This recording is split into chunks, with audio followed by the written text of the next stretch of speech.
Hi all, നമ്മളിന്ന് ചർച്ച ചെയ്യുന്നത് ശ്രീനാരായണ ഗുരു യൂണിവേഴ്സിറ്റിയുടെ ഡിഗ്രി അറബിക് ലാംഗ്വേജ് ആൻഡ് ലിറ്ററേച്ചറിന്റെ ഭാഗമായിട്ടുള്ള ബേസിക് സ്ട്രക്ചർ ഓഫ് അറബിക് എന്ന് പറയുന്ന വിഷയത്തിന്റെ ഒരു ഇൻട്രൊഡക്ഷൻ ആണ്. നമുക്കറിയാം, ഏത് ഭാഷയാണെങ്കിലും ആ ഭാഷയ്ക്ക് ഒരുപാട് ശാഖകളുണ്ടാവും.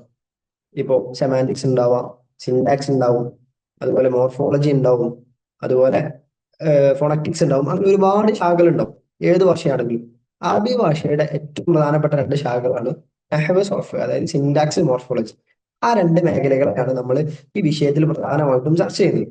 നമുക്ക് ഒരു ബേസിക് എന്ന രീതിയിൽ എന്തായിരിക്കും നഹ്വ് ചർച്ച ചെയ്യുക, എന്തായിരിക്കും സർഫ് ചർച്ച ചെയ്യുക എന്നുള്ള ചോദ്യത്തിന് നമുക്ക് ഇങ്ങനെ ഉത്തരം പറയാം. നഹ്വ് കാര്യമായിട്ടും ചർച്ച ചെയ്യുന്നുണ്ടാവാം ഒരു സ്ട്രക്ചറിലെ ഒരു പദത്തിന്റെ പൊസിഷനെ കുറിച്ചിട്ടായിരിക്കും നഹ്വ് പ്രധാനമായിട്ടും ചർച്ച ചെയ്യുന്നുണ്ടാവാം. ഒരു ഉദാഹരണം പറയുകയാണെങ്കിൽ, നസ്വറ മുഹമ്മദുൻ ഖാലിദൻ എന്ന് പറയുന്ന ഒരു സെന്റൻസ് നമുക്ക് എടുക്കാം. നസ്വറ മുഹമ്മദുൻ ഖാലിദൻ. അതിലെന്തേന് മുഹമ്മദ് എന്നുള്ളത് ഫായിലാണ്, അതിന് റഫ് ആണ്, അതിന്റെ ഇറാബ്. കാരണം ഇറാബ് റഫ് ആവാൻ കാരണം എന്താ? മുഹമ്മദ് എന്നുള്ളതിന്റെ അവസാനത്തെ അക്ഷരം ദാലല്ലേ? ആ ദാലിന് ഏതാണ് ഹർക്കത്ത്? വമ്മാണ്. വമ്മ നമ്മൾ റഫിനെ സൂചിപ്പിക്കാനാണ് നമ്മൾ വമ്മ ഉപയോഗിക്കുക. ഓക്കെ, അപ്പൊ എന്താണ് നമുക്ക് പറയാൻ പറ്റും? ഫായിലാണ്, റഫ് ആണ് അതിന്റെ ഇറാബ് എന്ന് പറയാൻ പറ്റും. അതുപോലെ ഖാലിദ് എന്നുള്ളത് എന്താണ്? അവിടുത്തെ മഫ്ഊലാണ്, നസ്ബാണ് അതിന്റെ ഇറാബ് എന്നും നമുക്ക് പറയാൻ പറ്റും. ആ കാര്യങ്ങളാണ് പ്രധാനമായിട്ടും എന്ത് ചർച്ച ചെയ്യുക? നഹ്വ് ചർച്ച ചെയ്യാം. എന്നാൽ സർഫ് പ്രധാനമായിട്ടും ചർച്ച ചെയ്യാം ഒരു പദത്തിനെ കുറിച്ചിട്ടാണ്, സെന്റൻസിനല്ല സർഫ് ഫോക്കസ് ചെയ്യാം. സർഫ് ഫോക്കസ് ചെയ്യാം ഒരു പദത്തിനെയാണ്. ഇപ്പൊ ഉദാഹരണം എടുക്കുകയാണെങ്കിൽ നസ്വറ, ആ നസ്വറ എന്നുള്ള ഫെയിൽ എന്താണ്? ഒരു മാളിയായ ഫെയിലാണ്, അത് മബിനിയായ ഫെയിലാണ് എന്നുള്ള കാര്യങ്ങളൊക്കെ ആയിരിക്കും സർഫ് ചർച്ച ചെയ്യുന്നുണ്ടാവുക. അതേപോലെ ആ നസ്വറ എന്നുള്ള അതിന്റെ മൂലപദം, അതിന്റെ ബേസ് എന്താണ്? മസ്ദറാണ്. നസ്വർ എന്നുള്ള മസ്ദറിൽ നിന്നാണ് നസ്വറ എന്നുള്ള പദം എടുത്തിട്ടുള്ളത്. ഇനി ആ നസ്വർ എന്നുള്ള പദത്തിൽ നിന്ന് തന്നെ വേറെയും പദങ്ങൾ നമുക്ക് ഫോം ചെയ്യാൻ പറ്റും. ഇപ്പൊ നാസുർ നിങ്ങൾ കേട്ടിട്ടുണ്ടാവും, സഹായിക്കുന്ന ആൾക്ക് നമ്മൾ നാസുർ എന്ന് പറയാം. അപ്പൊ നാസുർ എന്നുള്ള പദം ഈ നസ്വറിൽ നിന്ന് നമ്മൾ ഉണ്ടാക്കുന്ന പദമാണ്. അതുപോലെ മൻസൂർ, അത് നമ്മൾ ഈ നസ്വറിൽ നിന്ന് ഉണ്ടാക്കുന്ന പദമാണ്. അങ്ങനെ വേറെ വേറെ പദങ്ങൾ ഒരു മൂലപദത്തിൽ നിന്ന് മറ്റുള്ള പദങ്ങളെ എങ്ങനെ നമുക്ക് ഉണ്ടാക്കാൻ പറ്റും, അങ്ങനത്തെ കാര്യങ്ങളൊക്കെ ആയിരിക്കും സൊറഫിൽ പ്രധാനമായിട്ടും. അപ്പൊ സൊറഫ് ഫോക്കസ് ചെയ്യുന്നത് ഒരു പദത്തിനെയാണെന്നുണ്ടെങ്കിൽ നഹവ് ഫോക്കസ് ചെയ്യുന്നത് ഒരു സ്ട്രക്ചറിനെ ആയിരിക്കും. ഒരു ബേസിക് എന്ന രീതിയിൽ നമുക്ക് അങ്ങനെ പറഞ്ഞു വെക്കാം. ഓക്കെ, ഇനി നമുക്ക് ഈ ഒരു സിലബസ് എങ്ങനെ ക്രമീകരിച്ചിട്ടുള്ളത് നോക്കുകയാണെങ്കിൽ ഇതിൽ മുഴുവനായിട്ടും ആകെ 6 ബ്ലോക്കുകളാണുള്ളത്. ഓക്കെ, അതിൽ 5 ബ്ലോക്കുകളെ കാര്യമായിട്ട് നമുക്ക് പഠിക്കേണ്ടതുള്ളൂ. 6ാമത്തെ ബ്ലോക്ക് നമുക്ക് ഇതുവരെ പഠിച്ച കാര്യങ്ങളിൽ നിന്നുള്ള ക്വസ്റ്റ്യൻസും മറ്റും ചെയ്യാനുള്ള ഒരു എക്സസൈസിന്റെ ഏരിയ ആണ്. ഓക്കെ, അങ്ങനെ ഈ 5 ബ്ലോക്കുകളിൽ മൊത്തം 10 യൂണിറ്റുകളാണുള്ളത്. ഓരോ ബ്ലോക്കിലും 2 യൂണിറ്റ് വീതം 10 യൂണിറ്റുകൾ നമുക്ക് പഠിക്കാനുണ്ട്. അതിൽ പ്രധാനമായിട്ടും നെഹവാണ് കൂടുതൽ ചർച്ച ചെയ്യുന്നത്. കുറച്ച് ഭാഗത്ത് എന്ത് ചെയ്യുന്നുണ്ട്? സർഫും ചർച്ച ചെയ്യുന്നുണ്ട്. ഇനി നമുക്ക് ഓരോ യൂണിറ്റ് വൈസ് പെട്ടെന്ന് തന്നെ എന്താണ് ഈ ഒരു വിഷയം ചർച്ച ചെയ്യുന്നത്, ഓരോ യൂണിറ്റിലും എന്തൊക്കെയാണ് പറയുന്നത് എന്നുള്ള കാര്യങ്ങൾ പെട്ടെന്നൊന്ന് പറഞ്ഞു പോയേക്കാം. ഓക്കെ, 1ാമത്തെ യൂണിറ്റ് ചർച്ച ചെയ്യുന്നത് അൽ ജുംലത്തുൽ മുഫീദ. അൽ ജുംലത്തുൽ മുഫീദ എന്നതിനെ മലയാളീകരിക്കുന്ന സമയത്ത് ഉപകാരം നൽകുന്നതായ ഒരു വാക്യം എന്നൊക്കെ നമുക്ക് പറയാം. അതിന്റെ ഒരു കൺസെപ്റ്റ് എന്താണെന്ന് വെച്ച് കഴിഞ്ഞാൽ, നമുക്ക് ആ ഒരു ജുംല പറഞ്ഞു കഴിഞ്ഞാൽ ഒരു പൂർണ്ണമായ അർത്ഥം കിട്ടും. ഒരു കൺവിൻസിങ് ആയിട്ടുള്ള ഒരു പൂർണ്ണമായിട്ടുള്ള അർത്ഥം നൽകുന്ന ജുംല എന്നുള്ളതാണ് അതുകൊണ്ട് ഉദ്ദേശിക്കുന്നത്. ഇവിടെ ഇംഗ്ലീഷിൽ ഇൻഡിപെൻഡന്റ് ക്ലോസ് എന്നൊക്കെ നമ്മൾ പറയാറില്ലേ? ഏകദേശം അതിനോട് സമാനമായിട്ടുള്ള ഒരു അർത്ഥം തന്നെയാണ്, ഒരു ആശയം തന്നെയാണ് അൽ ജുംലത്തുൽ മുഫീദ എന്നതും നൽകുന്നത്. അത് പറഞ്ഞു കഴിഞ്ഞാൽ നമുക്ക് ഒരു പൂർണ്ണമായിട്ടുള്ള ഒരു ആശയം കിട്ടും. ഒരു ഉദാഹരണം പറയുകയാണെങ്കിൽ, അൽ ബുസ്താനു ജമീലു, തോട്ടം ഭംഗിയുള്ളതാണ്, പൂന്തോട്ടം ഭംഗിയുള്ളതാണ്. നമുക്ക് എന്ത് ചെയ്യുന്നുണ്ട്? ഒരു പൂർണ്ണമായിട്ടുള്ള ഒരു അർത്ഥം കിട്ടുന്നില്ലേ? ആ ഒരു പൂന്തോട്ടത്തിനെ കുറിച്ചാണ് പറയുന്നത്, ആ പൂന്തോട്ടം ഭംഗിയുള്ളതാണെന്നുള്ള ഒരു കാര്യമാണ് പറയുന്നത്. നമുക്ക് കൃത്യമായിട്ടുള്ള ഒരു അർത്ഥം അവിടെ കിട്ടുന്നുണ്ട്. ഓക്കെ, പിന്നെ അതിന്റെ സബ്ബായിട്ട് നമുക്ക് ചർച്ച ചെയ്യാനുള്ളത് അൽ കലിമത്തു അൻവാഹ. എന്താണ് അറബി ഭാഷയിലെ കലിമത്തുകൾ? ഏതൊക്കെ തരം കലിമത്തുകൾ ഉണ്ട്? ഇപ്പൊ ഇംഗ്ലീഷിൽ നമ്മൾ നോക്കുകയാണെങ്കിൽ അവിടെ എന്തുണ്ട്? നൗൺ ഉണ്ട്, വെർബ് ഉണ്ട്, അതേപോലെ പ്രപ്പോസിഷൻസ് ഉണ്ട്, അങ്ങനെ ഒരുപാട് കാര്യങ്ങളില്ലേ? അതേപോലെ അറബി ഭാഷയിൽ എന്തുണ്ട്? ഇസ്മുണ്ട്, ഫിഅലുണ്ട്, ഹർഫുണ്ട്. അപ്പൊ ആ കാര്യങ്ങളൊക്കെ ആയിരിക്കും നമ്മൾ ആദ്യം ചർച്ച ചെയ്യുന്നുണ്ടാവാം. എന്താണ് ഇസ്മ, എന്താണ് ഫിഅല്, എന്താണ് ഹർഫ്, ആ കാര്യങ്ങളൊക്കെ നമ്മൾ എന്ത് ചെയ്യും? ആദ്യം ചർച്ച ചെയ്യും. രണ്ടാമതായിട്ട് ഈ പദങ്ങളിൽ നിന്നാണ് നമ്മൾ വാക്യങ്ങൾ ഉണ്ടാക്കുക. ഒരു വേർഡിൽ നിന്നാണ് നമ്മൾ സെന്റൻസ് ഉണ്ടാക്കുക. അടുത്ത് നമ്മൾ എന്താണ് ചർച്ച ചെയ്യുക? സെന്റൻസുകളെ കുറിച്ചിട്ടാണ് ചർച്ച ചെയ്യുക. ഒരു കൃത്യമായ അർത്ഥം നൽകുന്ന ജുംല അതെന്താണെന്നാണ് ആദ്യം നമ്മൾ ചർച്ച ചെയ്യുന്നത്. പിന്നെ എത്ര തരത്തിൽ അങ്ങനത്തെ ജുംലകൾ ഉണ്ടാക്കാൻ പറ്റും എന്നാണ് രണ്ടാമതായിട്ട് ഇതിൽ ചർച്ച ചെയ്യേണ്ടാവുക. പ്രധാനമായിട്ടും 2 തരത്തിലാണ്. ഇപ്പൊ തന്നെ പറയാനുള്ള കാരണം ഇനിയുള്ള ചർച്ച അതുമായി ബന്ധപ്പെട്ടതാണ്. അപ്പൊ 2 പ്രധാനപ്പെട്ട രീതികളാണ് ജുംല മുഫീദക്ക് ഉള്ളത്. 2 തരത്തിലാണ് വരിക. ഒന്ന് ഇസ്മിയായ ജുംലയാണ്, മറ്റൊന്ന് ഫേലിയായ ജുംലയാണ്. അതാണ് നമുക്ക് അടുത്ത ഭാഗങ്ങളിലൊക്കെ പറയാനുള്ളത്. അടുത്ത യൂണിറ്റ് ഒക്കെ അതാണ് ചർച്ച ചെയ്യാനുള്ളത്. ഓക്കെ, നമുക്ക് നോക്കാം. രണ്ടാമത്തെ യൂണിറ്റിൽ പറയുന്നത് ഇസ്മിയായ ജുംലയെ കുറിച്ചിട്ടാണ്. എന്താണ് ഇസ്മിയായ ജുംല, എന്തൊക്കെയാണ് അതിലുള്ള ഘടകങ്ങൾ? നിങ്ങൾക്ക് ഇസ്മിയായ ജുംല എന്ന് കേൾക്കുമ്പോൾ തന്നെ ഒരു ഒരു ധ്വനി ഉണ്ടായില്ലേ എന്ത് അതിൽ പ്രാധാന്യം എന്തിനായിരിക്കും? ഇസ്മിനായിരിക്കും. കാരണം നമ്മൾ ഒരു സാധനത്തിന്റെ പേര് വെക്കുന്നുണ്ടെങ്കിൽ അതിന് പ്രാധാന്യം ഉണ്ടായതുകൊണ്ടാണല്ലോ ആ പേര് വെക്കുക. അപ്പൊ ഇസ്മിനായിരിക്കും അവിടെ പ്രാധാന്യം. ഫേലിനേക്കാൾ അവിടെ പ്രാധാന്യം എന്തിനായിരിക്കും? ഇസ്മിനായിരിക്കും. അത്രേ ഉള്ളൂ. ഒരു ഇസ്മ കൊണ്ട് തുടങ്ങുന്ന ജുംലയായിരിക്കും എന്ത്? ഇസ്മിയായ ജുംല എന്ന് പറഞ്ഞാൽ. ഓക്കെ. അതിന്റെ ഘടകങ്ങൾ എന്ന് പറഞ്ഞാൽ ഒരു ഇസ്മിയായ ജുംല നമ്മൾ ഉണ്ടാക്കുക രണ്ട് ഘടകങ്ങൾ ഉപയോഗിച്ചിട്ടാണ്. അതിന് ഒന്നാമത്തെ ഘടകത്തിന് നമ്മൾ മുബ്തദ എന്നും പറയും, രണ്ടാമത്തേന് ഖബർ എന്നും പറയും. ഈ മുബ്തദയും ഖബറും ഉപയോഗിച്ചുകൊണ്ടാണ് നമ്മൾ എന്ത് ഫോം ചെയ്യാം? ഒരു ഇസ്മിയായ ജുംല നമ്മൾ ഉണ്ടാക്കുക. ഓക്കെ. ഒരു ഉദാഹരണം കിട്ടിയില്ലേ? നമ്മൾ നേരത്തെ പറഞ്ഞാൽ ബുസ്താനു ജമീലും എന്നുള്ളത് ഒരു ഇസ്മിയായ ജുംലക്കുള്ള ഉദാഹരണമാണ്. അതിൽ ആദ്യത്തെ അൽ ബുസ്താനു എന്നുള്ളത് മുബ്തദയും ജമീലുൻ എന്നുള്ളത് ഖബറുമാണ്. ഓക്കെ. അതാണ് ആ ഭാഗത്ത് ചർച്ച ചെയ്യുന്നുണ്ടാവുക. രണ്ടാമത്തെ ഭാഗം, രണ്ടാമത്തെ ബ്ലോക്കിലെ ആദ്യത്തെ യൂണിറ്റിൽ ചർച്ച ചെയ്യുന്നത് കാന വ അഖവാത്തുഹ എന്ന ഭാഗമാണ്. ഓക്കെ. കാന വ അഖവാത്തു.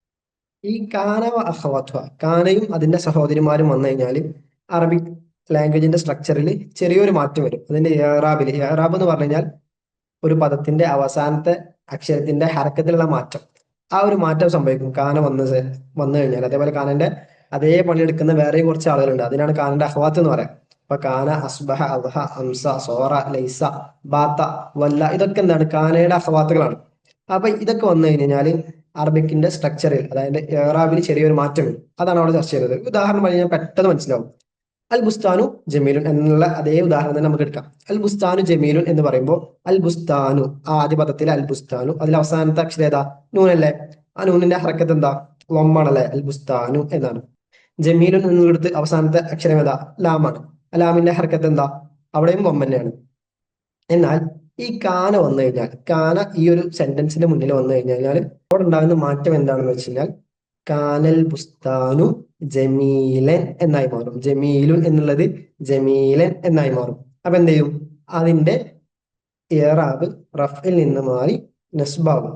അതാണ് അവിടുത്തെ മാറ്റം. അങ്ങനെ മാറ്റം ഉണ്ടാക്കുന്ന വേറെയും കുറച്ച് പദങ്ങളാണ് നമ്മൾ അതിന്റെ അഹവാത്ത് എന്ന് പറഞ്ഞ നേരത്തെ പറഞ്ഞില്ലേ, ആ പദങ്ങൾ, അള്ളാഹ, ഹംസ, സോറ എന്നൊക്കെ പറഞ്ഞിട്ടുള്ള ആ പദങ്ങൾ. അപ്പൊ ആ മാറ്റം അതെന്താണ്? അങ്ങനെ ഈ കാനയിൽ നിന്നുള്ള ഓരോ പദങ്ങളും, ഇപ്പൊ കാനക്കൊരു അർത്ഥം ഉണ്ടാവും, അള്ളഹക്കൊരു അർത്ഥം ഉണ്ടാവും, ഹംസക്കൊരു അർത്ഥം ഉണ്ടാവും. അതാണ് അടുത്ത ചർച്ച ചെയ്യുന്നുണ്ടാവും. അപ്പൊ ഈ കാന വരുമ്പോൾ ഉണ്ടാകുന്ന മാറ്റവും അതിലെ ഓരോ പദത്തിനുള്ള അർത്ഥവുമാണ് രണ്ടാമത്തെ ബ്ലോക്കിൽ ആദ്യത്തെ യൂണിറ്റ് ചർച്ച ചെയ്യുന്നുണ്ടാവുക. അടുത്ത ഭാഗം, അടുത്ത യൂണിറ്റിൽ ചർച്ച ചെയ്യുന്നത് ഇന്ന വാഹവാത്തുഹാണ്. നമ്മൾ നേരത്തെ പറഞ്ഞ കാനയുടെ നേരെ ഓപ്പോസിറ്റ് വർക്ക് ചെയ്യുന്ന കുറച്ച് പദങ്ങളാണ് ഇന്നയും അതിന്റെ അഹവാത്തുകളും.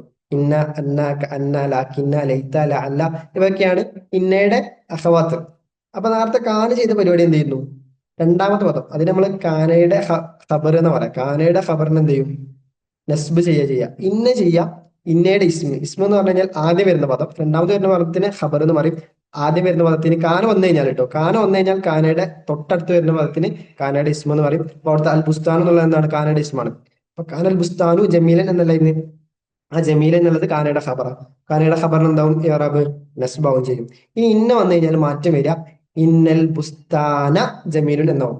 നേരത്തെ മാറ്റം കാനൽ ബുസ്താനു ജമീലൻ എന്നായിരുന്നു എന്നുണ്ടെങ്കിൽ ഇന്ന വന്നു കഴിഞ്ഞാൽ ഇന്നൽ ബുസ്താന ജമീലുൻ എന്നാവും. അപ്പോ ആദ്യത്തെ പദത്തിനാണ് അവിടെ മാറ്റം വരുന്നത്. ആദ്യത്തെ പദത്തിന് എന്താവും? നസ്ബാവുന്നുണ്ട് അല്ലെ? അപ്പൊ നമ്മൾ എന്ത് പറയും? ഇന്ന വന്നു കഴിഞ്ഞാൽ അതിന്റെ ഇസ്മിന് നസ്ബാകും, ഖബറിന് എന്തായിരിക്കും? റഫുമായിരിക്കും. അപ്പൊ ആ മാറ്റത്തെയാണ് അവിടെ ചർച്ച ചെയ്യുന്നുണ്ടാവുക. പിന്നെ അതേപോലെ ഇന്നക്കും, അന്നക്കും, കാന്നക്കും, ലാക്കിന്നക്കും, ലൈത്തക്കും, അതിനൊക്കെ ഒരു അർത്ഥം ഉണ്ടാവും. എന്താണ് അതിന്റെ അർത്ഥം എന്നുള്ളതാണ് രണ്ടാമത്തെ യൂണിറ്റിൽ നമ്മൾ ചർച്ച ചെയ്യുന്നുണ്ടാവുക. ഇനി മൂന്നാമത്തെ ബ്ലോക്ക്. മൂന്നാമത്തെ ബ്ലോക്കിൽ നമ്മൾ ചർച്ച ചെയ്യുന്നത് ആദ്യം ഫേലിയായ ജുംലകളെ കുറിച്ചാണ്. അൽ ജുംലത്തുൽ ഫേലിയ. നമ്മൾ നേരത്തെ ഇസ്മിയായ ജുംലകളെ കുറിച്ച് ചർച്ച ചെയ്തില്ലേ? ഇനി നമ്മൾ ചർച്ച ചെയ്യുന്നുണ്ടാവുക ഫേലിയായ ജുംലകളെ കുറിച്ചിട്ടാണ്. അപ്പോൾ ഫെയിലിയായ ജുംല എന്ന് കേൾക്കുമ്പോൾ തന്നെ നമുക്ക് മനസ്സിലാവും അതിൽ പ്രാധാന്യം എന്തായിരിക്കും? ഫെയിലിനായിരിക്കും. ഇസ്മിയായ ജുംലയിൽ പ്രാധാന്യം ഇസ്മിനായ പോലെ ഫെയിലിയായ ജുംലയിൽ പ്രാധാന്യം ആയിരിക്കും ആരായിരിക്കും? അത് സ്വാഭാവികമായിട്ടും ഫെയിലിനായിരിക്കും. അപ്പൊ ഫെയിൽ കൊണ്ട് സ്റ്റാർട്ട് ചെയ്യുന്ന ജുംല ആയിരിക്കും എന്ത്? ഫെയിലിയായ ജുംല. അപ്പൊ ഫെയിലിയായ ജുംല എന്താണെന്ന് പറയും. അതിൽ എന്തൊക്കെ ഘടകങ്ങളുണ്ട്? അതിൽ ഫെയിൽ ഉണ്ടാകും. ഫെയിൽ വന്നാൽ സ്വാഭാവികമായിട്ടും ഫായിൽ വേണ്ടേ? ഒരു പ്രവൃത്തി ചെയ്യണമെന്നുണ്ടെങ്കിൽ പ്രവൃത്തി ചെയ്യുന്ന ഒരാൾ ഉണ്ടാവണ്ടേ? അല്ലാതെ ഒരു പ്രവൃത്തി നടക്കൂലല്ലോ. അപ്പൊ എന്താണ് ഫായില്? ആ ഫായിലിന്റെ ഇറാബ് എന്തൊക്കെയാണ് എന്നൊക്കെയുള്ള കാര്യങ്ങളായിരിക്കും ആ ഭാഗത്ത് നമ്മൾ ചർച്ച ചെയ്യുന്നുണ്ടാവാം. രണ്ടാമത്തെ യൂണിറ്റിൽ അൽ ജുംലത്തുൽ ഫഅലിയ എന്നുള്ളത് തന്നെയാണ് അതിന്റെ ഹെഡിങ്. അതിൽ നമ്മൾ ചർച്ച ചെയ്യുന്നത് പ്രധാനമായിട്ടും രണ്ട് കാര്യങ്ങളാണ്. ഇപ്പൊ നമ്മൾ ഇംഗ്ലീഷിൽ ആക്റ്റീവ് വോയിസും പാസീവ് വോയിസും ഉണ്ട് അല്ലെ? അതേപോലെ അറബിയിലും രണ്ട് തരം ഫേലുകൾ വരും. ഒന്ന് മാറൂഫായ ഫേലുകൾ, മറ്റൊന്ന് മജ്ഹൂലായ ഫേലുകൾ. മാറൂഫായ ഫേലുകൾ എന്ന് പറഞ്ഞു കഴിഞ്ഞാൽ അതിന്റെ ഫായിൽ ആരാണെന്ന് അറിയും. ഇപ്പോ നസാറ മുഹമ്മദുൻ ഖാലിദൻ എന്ന് പറഞ്ഞ ഒരു ഉദാഹരണം എടുക്കാം. നസാറ മുഹമ്മദുൻ ഖാലിദൻ, മുഹമ്മദ് ഖാലിദിനെ സഹായിച്ചു അല്ലെ. അപ്പൊ അതിൽ ഫായിൽ ആരാണ് നമുക്ക് അറിയാം. അപ്പൊ അങ്ങനത്തെ ഫെയിലിനാണ് നമ്മൾ എന്തെന്ന് പറയാം, മഅറൂഫായ ഫെയിൽ എന്ന് പറയാം. ഇനി മജ്ഹൂലായ ഫെയിൽ ഉണ്ട്, അതിൽ ഫായിൽ ആരാന്ന് അറിയില്ല. അപ്പൊ അതിന് ആ ഒരു ജുംല എങ്ങനെ വരിക, നുസിറ ഖാലിദുൻ, നുസിറ ഖാലിദുൻ, ഖാലിദ് സഹായിക്കപ്പെട്ടു. മറ്റേതെന്തെയ്യുന്നു അർത്ഥം, മുഹമ്മദ് ഖാലിദിനെ സഹായിച്ചു എന്നായിരുന്നു. രണ്ടാമത്തേന് ഫായിൽ ആരാന്ന് അറിയില്ല, അപ്പൊ നുസിറ മുഹമ്മദുൻ, മുഹമ്മദ് സഹായിക്കപ്പെട്ടു. അല്ല സോറി, നുസിറ ഖാലിദുൻ, ഖാലിദ് സഹായിക്കപ്പെട്ടു അല്ലെ. ആരാ ഫായിൽ എന്ന് അറിയില്ല. അപ്പൊ അങ്ങനത്തെ ജുംലകൾ എങ്ങനെ ഉണ്ടാക്കുക, എങ്ങനെയാണ് അങ്ങനത്തെ ഫെയിലുകൾ നമ്മൾ ഉണ്ടാക്കുക എന്നുള്ള കാര്യങ്ങളാണ് അവിടെ ചർച്ച ചെയ്യുന്നുണ്ടാവുക. അപ്പൊ അവിടെ ഫായിൽ ഇല്ലല്ലോ, അപ്പൊ ഫായിലിന്റെ പൊസിഷനിൽ പകരം ഒരാൾ വേണ്ടേ, ആൾക്കാണ് നായിബ് ഫായിൽ എന്ന് പറയാം. അപ്പൊ ആരാണ് എങ്ങനെ നായിബ് ഫായിൽ ഉണ്ടാവുക, അതിന്റെ ഏറാബ് എന്തായിരിക്കും, ആ കാര്യങ്ങളൊക്കെയാണ് അവിടെ ചർച്ച ചെയ്യുക. ഇനി അടുത്തത് ഒരു സർഫുമായി ബന്ധപ്പെട്ട ഒരു ഭാഗമാണ്. എങ്ങനെയാണ് മാളിയായ ഫെയിലിനെ സർഫാക്കുക. ഇപ്പൊ ഫാല എന്ന് പറഞ്ഞു കഴിഞ്ഞാൽ അവൻ ചെയ്തു എന്നാണ് അർത്ഥം അല്ലെ. നീ ഞാൻ ചെയ്തു എന്നുള്ള പദം വേണ്ടേ, നീ ചെയ്തു എന്നുള്ള പദം വേണ്ടേ, അവള് ചെയ്തു, ഞങ്ങൾ ചെയ്തു, നിങ്ങൾ ചെയ്തു, ഇതിനൊക്കെ പദങ്ങൾ വേണം. അപ്പൊ അങ്ങനെയൊക്കെ പദങ്ങൾ എങ്ങനെയാണ് നമ്മൾ ഉണ്ടാക്കുക, ഫാല ഫാല ഫാലു ഫാലത്ത് ഫാലത്ത ഫാല, അതിനൊക്കെ ഓരോന്നിനും ഓരോ അർത്ഥമുണ്ട്. അപ്പൊ ഇങ്ങനെയൊക്കെയുള്ള പദങ്ങൾ നമ്മൾ എങ്ങനെയൊക്കെയാണ് മനസ്സിലാക്കുക എന്നുള്ളതാണ് അവിടെ ചർച്ച ചെയ്യുന്നുണ്ടാവുക. ഇനി അതിന്റെ അടുത്ത ഭാഗം മുതാരിയായ പേര്. ഇപ്പൊ യഫ്അലു എന്ന് പറഞ്ഞാൽ അവൻ ചെയ്യും, ഇനി ഞാൻ ചെയ്യും, നീ ചെയ്യും, നിങ്ങൾ ചെയ്യും, ഞങ്ങൾ ചെയ്യും, അതിനൊക്കെ എങ്ങനെയാണ് നമ്മൾ പദങ്ങൾ ഉണ്ടാക്കുക, അതാണ് അവിടെ ചർച്ച ചെയ്യുക. അടുത്തത് അമ്ര, അമ്രാണ് നീ ചെയ്യ്, അത് ഇഫ്അലിനാണ്. ഇനി നിങ്ങൾ ചെയ്യും, അല്ലെങ്കിൽ നീ ചെയ്യ്, നീ ഒരു പെണ്ണ് ചെയ്യും, നീ ഒരു ആണ് ചെയ്യും, ഇതിനൊക്കെ പദങ്ങളുമാണല്ലോ. ഈ പദങ്ങളൊക്കെ എങ്ങനെയാണ് ഉണ്ടാക്കുക എന്നുള്ളതാണ് അവിടെ ചർച്ച ചെയ്യുന്നുണ്ടാവുക. അതേപോലെ നീ ചെയ്യരുത്, നിങ്ങൾ ചെയ്യരുത്, നിങ്ങൾ രണ്ടുപേരും ചെയ്യരുത്, അതിനൊക്കെ പദങ്ങൾ വേണ്ടേ, അതാണ് ആ ഭാഗത്തും ചർച്ച ചെയ്യുക. അപ്പൊ ഓരോ സന്ദർഭത്തിനും അനുസരിച്ച് എങ്ങനെയാണ് നമ്മൾ പദങ്ങൾ ഉണ്ടാക്കുക എന്നുള്ളതാണ് ആ നാലാമത്തെ ബ്ലോക്കിലെ ആദ്യത്തെ യൂണിറ്റ് നമ്മൾ ചർച്ച ചെയ്യുന്നത്.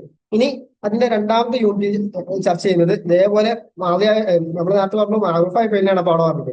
അതേപോലെ മജ്ഹൂലായ ഫെയിലും വേണ്ടേ, ഫുഇല അവൻ പ്രവർത്തിക്കപ്പെട്ടു, അവർ രണ്ടുപേർ പ്രവർത്തിക്കപ്പെട്ടു, അങ്ങനെയും ഫെയിലുകൾ വേണ്ടേ. അപ്പൊ അതിനെങ്ങനെയാണ് നമ്മൾ സർഫാക്കുക, അതുപോലെ അതിന്റെ മുതാരി എങ്ങനെയാണ് സർഫാക്കുക എന്നാണ് അതിലെ രണ്ടാമത്തെ യൂണിറ്റ് ചർച്ച ചെയ്യുന്നത്. ഇനി അഞ്ചാമത്തെ ബ്ലോക്കിൽ ചർച്ച ചെയ്യുന്നത് യാറാബിനെ കുറിച്ചിട്ടാണ്. യാറാബ് എന്ന് പറഞ്ഞാൽ നമ്മൾ പറഞ്ഞു എന്ത്, അവസാനത്തെ ഒരക്ഷരത്തിന്റെ, ഒരു പദത്തിന്റെ അവസാനത്തെ അക്ഷരത്തിന്റെ ഹർക്കത്തിന് നമ്മൾ യാറാബ് എന്ന് പറയാം. അതിൽ പ്രധാനമായിട്ടും അസ്ലിയായ യാറാബ് എന്ന് പറഞ്ഞു കഴിഞ്ഞാൽ റഫ്, നസ്ബ്, ജസ്മ്, ജറ്, അതിനെ സൂചിപ്പിക്കാൻ നമ്മൾ ഉപയോഗിക്കാം. റഫിനെ സൂചിപ്പിക്കാൻ ഉപയോഗിക്കാം നമ്മൾ എന്താണ്, വമ്മാണ്. നസ്ബിനെ സൂചിപ്പിക്കാൻ ഉപയോഗിക്കുക ഫതഹാണ്. ജറിനെ സൂചിപ്പിക്കാൻ ഉപയോഗിക്കുക ഗസ്റാണ്. ജസ്മിനെ സൂചിപ്പിക്കാൻ ഉപയോഗിക്കുക സുക്കൂനാണ്. അപ്പൊ ഈ നാലിലാണ് അസ്ലിയായ യാറാബ് എന്ന് പറഞ്ഞാൽ. ഓക്കെ. എന്നാൽ ചില സമയങ്ങളിൽ എന്ത് ചെയ്യും, ഈ അസ്ലിയായ രൂപത്തിൽ നിന്ന് മാറി ഇപ്പൊ റഫിനെ സൂചിപ്പിക്കാൻ ചിലടത്ത് അലിഫ് വരും, ചിലടത്ത് വാവ് വരും. ഒന്നിനെ കാണൂല, അവിടെ അലിഫായിരിക്കും, ചിലടത്ത് വാവായിരിക്കും. അങ്ങനെ അതേപോലെ ചിലടത്ത് നസ്ബിനെ സൂചിപ്പിക്കാൻ എന്തായിരിക്കും, കെസറായിരിക്കും, പത്ത് ഇടൂല, കെസറായിരിക്കും, ചിലടത്ത് യാ ആയിരിക്കും. അങ്ങനത്തെ മാറ്റങ്ങളൊക്കെ വരും. അത് എവിടേക്കാണ്, എങ്ങനെയൊക്കെയാണ് ആ മാറ്റങ്ങൾ വരിക, ആ കാര്യങ്ങളൊക്കെ ഇവിടെ ചർച്ച ചെയ്യാം. പിന്നെ ചില പദങ്ങൾ എന്തൊക്കെ വന്നു കഴിഞ്ഞാലും എന്ത് ചെയ്യില്ല, അതിന്റെ അവസാനത്തിൽ ഒരു മാറ്റം ഉണ്ടാവില്ല. അതിന് മബിനിയായ കലിമത്ത് എന്ന് പറയാം. അങ്ങനത്തെ കലിമത്തുകൾ ഏതൊക്കെയാണ്, എന്നാൽ മാറ്റം വരുന്ന കലിമത്തുകൾ ഏതൊക്കെയാണ്, ആ കാര്യങ്ങളൊക്കെയാണ് അതിൽ ചർച്ച ചെയ്യുന്നത്. ഓക്കെ. അതിന്റെ 1-2 യൂണിറ്റുകളായിട്ട് നമ്മൾ ചർച്ച ചെയ്യുന്നത്. ഓക്കെ. ഇനി അവസാനത്തെ ബ്ലോക്കിൽ നമ്മൾ ട്യൂട്ടോറിയൽ, നമ്മൾ ഇതുവരെ പഠിച്ച കുറെ കാര്യങ്ങളുടെ ക്വസ്റ്റ്യൻസും കാര്യങ്ങളൊക്കെ ചെയ്തിട്ടാണ് ഈ ഭാഗം അവസാനിപ്പിക്കുക. ഓക്കെ. അപ്പൊ ഇത്രയും കാര്യങ്ങളാണ് ഇതിൽ പറയാനുള്ളത്. വളരെ സിമ്പിൾ ആയിട്ടുള്ള, വളരെ ബേസിക് ആയിട്ടുള്ള കാര്യങ്ങളാണ്. ചിലപ്പോൾ നമ്മളൊരു ഇൻട്രോഡോക്കില് ഒരു ഉദാഹരണങ്ങളൊന്നും കൂടുതൽ ഉപയോഗിക്കാതെ പറഞ്ഞുകൊണ്ട് ചിലപ്പോൾ നിങ്ങൾക്ക് ചെറിയൊരു ബുദ്ധിമുട്ട് ചിലപ്പോൾ മനസ്സിലാക്കുന്നതിൽ തോന്നിയിട്ടുണ്ടെങ്കിൽ പ്രശ്നം ആക്കണ്ട. നമുക്ക് ഓരോ യൂണിറ്റ് വൈസ് ക്ലാസ് എടുക്കുന്ന സമയത്ത് വളരെ ക്ലിയർ ആയിട്ട് പറയാവുന്ന, വളരെ സിമ്പിൾ ആയിട്ടുള്ള, എന്നാൽ വളരെ പ്രധാനപ്പെട്ട കുറച്ച് കാര്യങ്ങളാണ് നമുക്ക് ഈ ഒരു സിലബസ് ഭാഗത്ത് പറയാനുള്ളത്. ഓക്കെ. നമ്മൾ ആദ്യം ഒരു ജുംലത്തുൽ മുഫീദയിൽ തുടങ്ങി, ശേഷം അതിന്റെ 2 ഖിസ്മായിട്ടുള്ള ഇസ്മിയായ ജുംലയും ഫിഅലിയായ ജുംലയും പറഞ്ഞു. ആദ്യം ഇസ്മിയായ ജുംലയാണ് പറഞ്ഞത്, എന്താണെന്ന് പറഞ്ഞു. അതിന്റെ 2 ഘടകങ്ങളാണ് ഉണ്ടാവുക, മുബ്തദവും ഖബറുമാണ്. ഇനി ആ മുബ്തദയിലും ഖബറിലും മാറ്റം വരുത്തുന്ന 2 സാധനങ്ങളാണ് എന്ത്, കാനയും ഇന്നയും അതിന്റെ അഖവാത്തുകളും. അതെന്താണ്, എങ്ങനെയൊക്കെയാണ് മാറ്റങ്ങൾ വരിക നമ്മൾ പറഞ്ഞു. ശേഷം ഫിഅലിയായ ജുംലക്ക് വന്നു. അതിൽ മഅറൂഫായ ഫിഅൽ എങ്ങനെ ഉണ്ടാക്കാം, മജ്ഹൂലായ ഫിഅൽ എങ്ങനെ ഉണ്ടാക്കുക എന്ന് പറഞ്ഞു. ശേഷം നമ്മൾ പറഞ്ഞത് എങ്ങനെയൊക്കെയാണ് സർഫാക്കുക അല്ലെ. ഇപ്പൊ നീ ചെയ്തു, ഞാൻ ചെയ്തു എന്നുള്ള പ്രവർത്തനങ്ങൾക്കൊക്കെ എങ്ങനെയാണ് പറയാന്നുള്ളതാണ് അടുത്ത് പറഞ്ഞത്. ശേഷം ഏറാബി അസ്ലിയായ ഏറാബും ഫറയ്യായ ഏറാബും പറഞ്ഞിട്ട് നമ്മൾ എന്ത് ചെയ്യും, ഈ ഒരു ഭാഗം അവസാനിപ്പിക്കുകയാണ് ചെയ്യുന്നത്. വളരെ സിമ്പിൾ ആയിട്ടുള്ള ഭാഗങ്ങളാണ് പറയാനുള്ളത്. ഓക്കെ. അപ്പൊ ഇത്രയൊക്കെയാണ് നമുക്ക് ഈ ഒരു വിഷയത്തിൽ പറയാനുള്ളത്. ശുക്രൻ. ഓക്കെ. Thank you. അവസാനിപ്പിക്കുകയാണ്. ഓക്കെ.